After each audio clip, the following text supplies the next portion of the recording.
Top Gun Maverick estreou com uma bilheteria que ultrapassou os 100 milhões de dólares, dando a Tom Cruise a primeira estreia que ultrapassa os 100 milhões. O filme vem sendo apontado como um ponto de virada a favor dos cinemas. Aparentemente, o filme é bom o suficiente para provocar uma ida em massa de pessoas ao cinema. Inclusive, há quem diga que Top Gun Maverick é superior a Top Gun Asas Indomáveis. Será mesmo? Logo depois da vinheta, a gente vai falar sobre essas duas questões.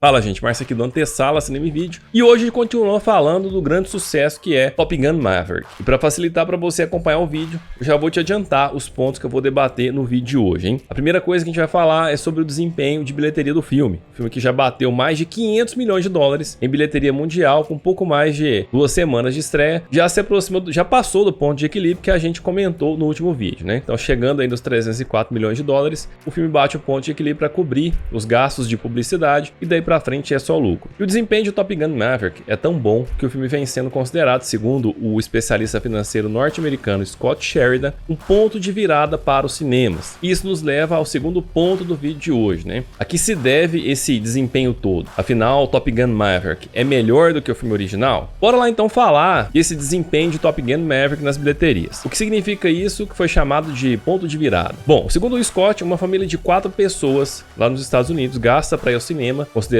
as comidas envolvidas, né, pipocas e afins, o valor de 100 dólares. A mesma família gastaria em torno de 120 dólares pelo preço anual de um streaming. Então, o que faria as pessoas pagarem tão caro só para ir ao cinema se não fosse a vontade de ter a experiência da história em telas enormes em um ambiente de imersão. E de cara isso mostra que as pessoas vão ao cinema porque elas gostam de ir ao cinema. Não é pelo valor, porque a gente já viu que não é financeiramente viável. O que leva as pessoas aos cinemas é a vontade de ter aquela experiência e muitas vezes a ansiedade também de não conseguir esperar o filme chegar nos streams. E na visão do Scott, filmes como Top Gun Maverick podem salvar os cinemas. E olha só que interessante essa fala dele. Um cenário onde o cinema anda carente de coisas boas e novas, onde Matrix 4 foi concebido como uma troça da situação atual do cinema e acabou por si só sendo outra grande decepção, a gente vê um blockbuster como Top Gun ressurgindo do nada depois de 36 anos e fazendo um sucesso danado. Detalhes do primeiro filme são repetidos, numa receita que lembra muito a trilogia De Volta para o Futuro, e o filme em continuação não decepciona de jeito nenhum. Top Gun Maverick, portanto, acaba se mostrando como uma esperança ao final do túnel, principalmente pelo público-alvo envolvido. Enquanto filmes como os da Marvel estão voltados para públicos mais jovens, a sequência de Top Gun Maverick viu o público mais velho retornar aos cinemas em massa pela primeira vez desde o início da pandemia. E esse dado, gente, pode ser mais interessante do que aparenta. Top Gun Maverick atendeu a um público diferente do público dos filmes da Marvel e fez sucesso. Isso indica que existe uma parcela de pessoas que não estão sendo atendidas pelos crescentes filmes de heróis lançados por Marvel, DC e outros. Ou seja, Top Gun Maverick mostra que tem espaço aí para investimento em filmes com temáticas diferentes de filmes de heróis. E isso de cara me leva a pensar em duas coisas. A primeira delas é sobre a decepção de Matrix 4, um filme criado como protesto pela sua diretora. Agora, ao ver o quanto Top Gun tá indo bem, eu vejo o quanto Matrix 4 poderia ter ido bem e não foi. E isso, além de reafirmar o quanto o filme foi ruim, né? Me leva à segunda questão que eu já pensei no vídeo de hoje. Eu fiz 3 vídeos sobre a trilogia De Volta para o Futuro e no último vídeo eu falei sobre o motivo da gente não ter um De Volta para o Futuro 4. Mas agora vem o sucesso Top Gun Maverick e eu já fico pensando se não haveria espaço para uma nova retomada da história de filmes que fizeram sucesso no passado. De Volta para o Futuro é um deles. Claro que não ia adiantar nesse caso reviver a história dos personagens iniciais, porque vários deles já nem estão mais na indústria do cinema. Vídeo o caso do Michael J. Fox, por exemplo, que foi obrigado a afastar em razão do mal de Parkinson. Mas quem sabe se apostassem em novas histórias, com novos personagens, continuando a história original. Será que não teria espaço para uma coisa boa acontecer aí? Vamos lembrar que o terceiro filme termina com o Dr. Brown apresentando os filhos Julius e Verne a Marty. Então quem sabe a gente pudesse ver um novo pack de aventuras envolvendo os filhos do Dr. Brown como inventores e o filho do Marty, um papel que antes competia ao próprio Marty. Daria para recriar uma história interessante com novos personagens até um novo lugar, quem sabe? Bom, o fato é que Top Gun Maverick, de certa maneira, inicia uma retomada da indústria do cinema em relação a um público que já estava abandonado há décadas. décadas. Antes da pandemia, as vendas domésticas de ingressos estavam em declínio constantes há várias décadas. O foco mais incisivo em filmes de heróis, junto com altos preços dos cinemas, acabaram trazendo para os cinemas um público mais jovem, fazendo com que o público mais velho optasse por ficar em casa e assistir filmes na TV. A perda de público nos cinemas foi sentida, e o primeiro movimento dos cinemas foi de aumentar os preços dos ingressos, causando o crescimento da receita de bilheteria. O crescimento também foi reforçado por apostas mais frequentes em filmes de heróis, e isso só serviu para reforçar o movimento de afastamento do público mais velho. Com a chegada da pandemia, a crise se instaurou e em 2020 e 2021 foi vista uma queda drástica nos públicos das faixas etárias de 25 a 39 e 40 a 49 anos. Enquanto o público de 25 a 39 começou um processo de retorno aos cinemas, o público mais velho, de 40 anos adiante, apareceu somente agora, mostrando uma possível preferência para sucessos como Top Gun Maverick. Ou seja, o ganho expressivo de bilheteria de Top Gun está concentrado nessa faixa demográfica mais velha. Inclusive, 55% da bilheteria do fim de semana de Top Gun Maverick veio de espectadores com mais de 35 anos ou mais. E nesse sentido, ver uma porcentagem tão grande de vendas de ingressos provenientes do público de 35 anos ou mais é um grande sinal de recuperação para a indústria teatral. E se você está gostando desse vídeo, já senta o dedo no like aí. Eu não sei se você já reparou, mas agora o Antessala Cinema Vídeo tem acesso ao apoio chamado Valeu do YouTube. Então, se você quiser apoiar o canal, é só clicar e doar qualquer valor, deixando uma mensagem que eu vou responder assim que possível. Funciona igual o superchat das lives, hein? Mas voltando ao tema do vídeo, o que será que fez esse público de 35 anos ou mais sair de casa para assistir Top Gun Maverick nos cinemas? Que o filme foi excelente, disso não há dúvidas. Afinal, o que dizer de um filme que bateu 97% de aprovação no Rotten Tomatoes e atingiu nota de 8.7 em 10 pontos possíveis no IMDb. Um filme que foi meio que aclamado pela crítica, com tanto review assim, a galera dos 35 anos adiante apostou em comparecer aos cinemas para conferir se o filme era mesmo bom, e de fato é bom demais. E por ser tão bom assim, vem a questão: Top Gun Maverick é melhor do que Top Gun Asas Indomáveis? É uma pergunta que tá rodando na internet e hoje eu te dou minha opinião sobre isso. Para responder, a gente analisa os dois filmes. E vamos começar pontuando que a gente tem uma continuação que chega 36 anos depois do primeiro filme. O filme original foi lançado em 86 e dirigido por Tony Scott. Logo se tornou um fenômeno global, faturando o que hoje seria algo em torno de $1 bilhão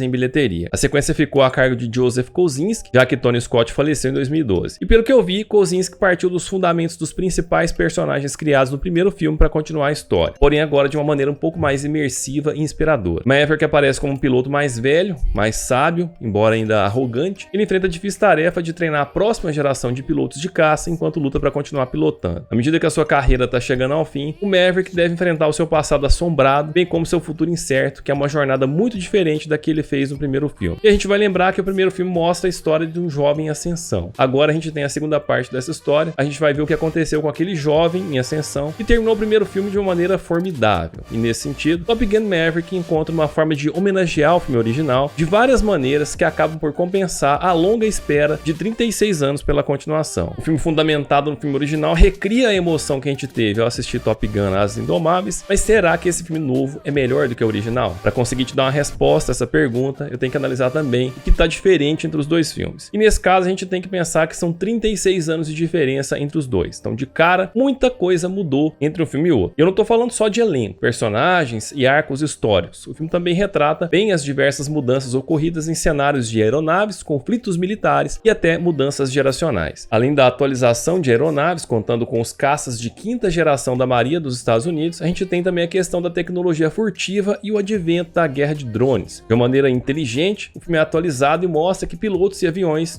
da forma como a gente conhece hoje, estão em final de carreira. No futuro, as guerras e combates deverão acontecer só com drones mesmo. E esse é um fator que não ameaçava o filme original, mas que foi resolvido de uma maneira inteligente no filme atual. Outro ponto interessante é ver os dilemas de Maverick, que de certa forma estão atualizados, mas também permanece com um pouco de mais do mesmo sobre nova roupagem. Agora a gente vê o Maverick em conflito sobre o que fazer com a sua vida quando a sua carreira terminar, criando um forte contraste com o Top Gun original, em que ele se concentrava em como a carreira de Maverick começou. Então a gente tem lá no primeiro filme um Maverick em início de carreira e agora um Maverick em final de carreira, enfrentando o desafio de saber o que fazer da vida depois de ter perdido o amigo Iceman. Ou seja, a gente vê mais uma vez o Maverick lidando com perdas e ele ainda nem superou a perda de Goose e agora tem que lidar também com a perda de Iceman. Outro fator interessante a se levar em consideração é sobre a experiência de Tom Cruise, sobre como ele mudou ao longo dos dois filmes e também sobre o estilo de personagem que ele apresentou em cada filme. Eu não sei se você sabe disso, mas Top Gun Asas Indomáveis foi apenas o quarto grande papel principal de Tom Cruise, até aquele ponto, né? Então Cruise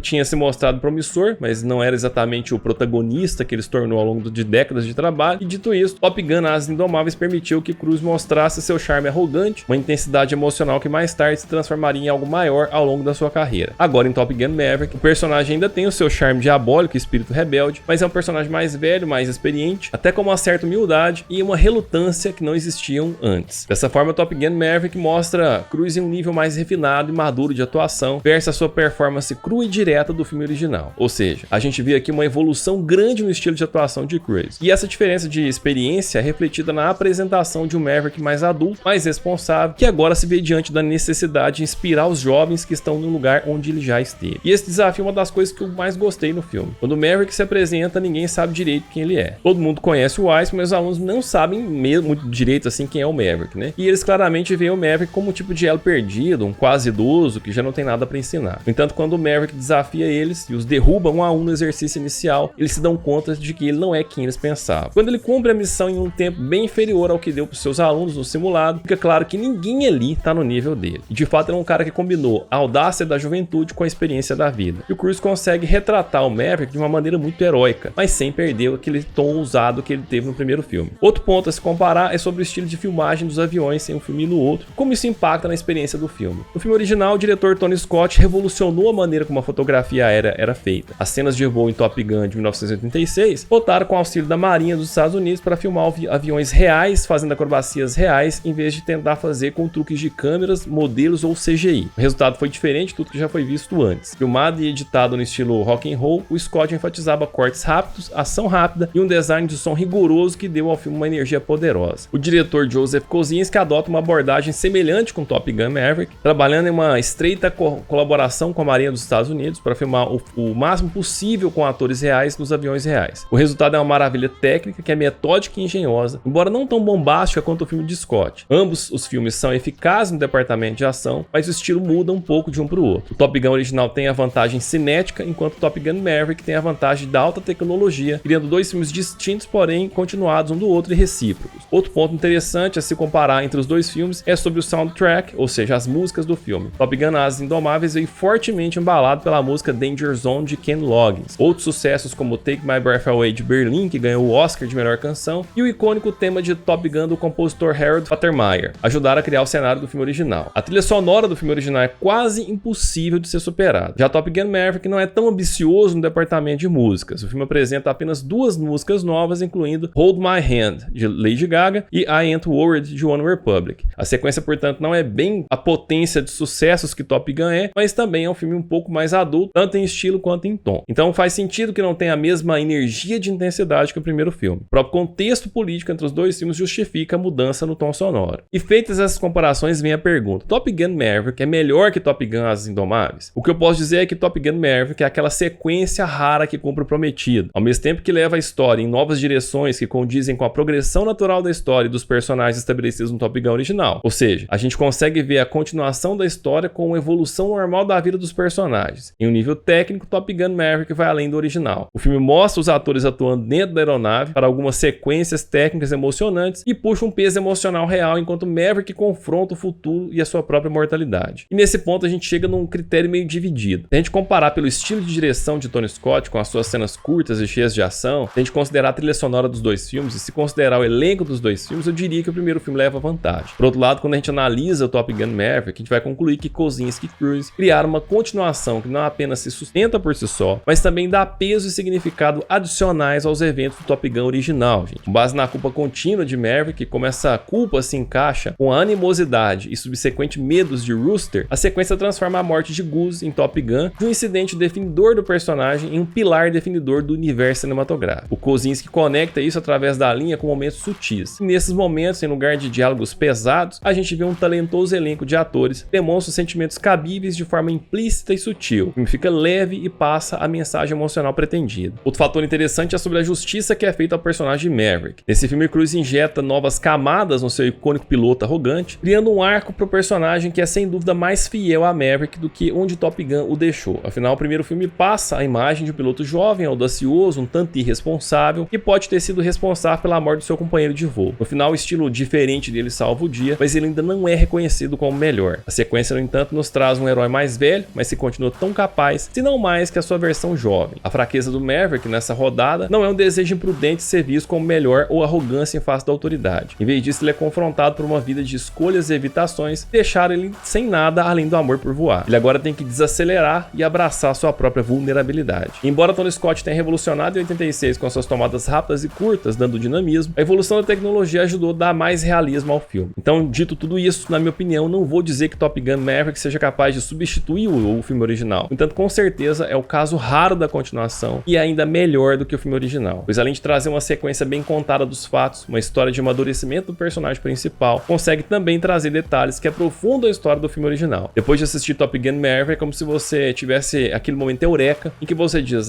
então era isso que significava aquela parte do filme, né? Top Gun Maverick consegue esse tipo de façanha, consegue aprofundar uma obra que até então estava pronta e acabada. Então, na minha opinião, é um filme ainda melhor que o original, sim. E você, o que você achou? Você achou melhor? Achou pior? Me conta aí nos comentários. Bom, gente, vou ficando por aqui. Espero que você tenha gostado desse vídeo. Se gostou, já sabe, né? Curte o vídeo, se inscreve, comenta aí embaixo, compartilha com seus amigos, ativa as notificações para você ser avisado sempre que eu postar um conteúdo novo. E se você ficou até aqui, meu muito obrigado pela sua audiência. Um grande abraço e até o próximo vídeo.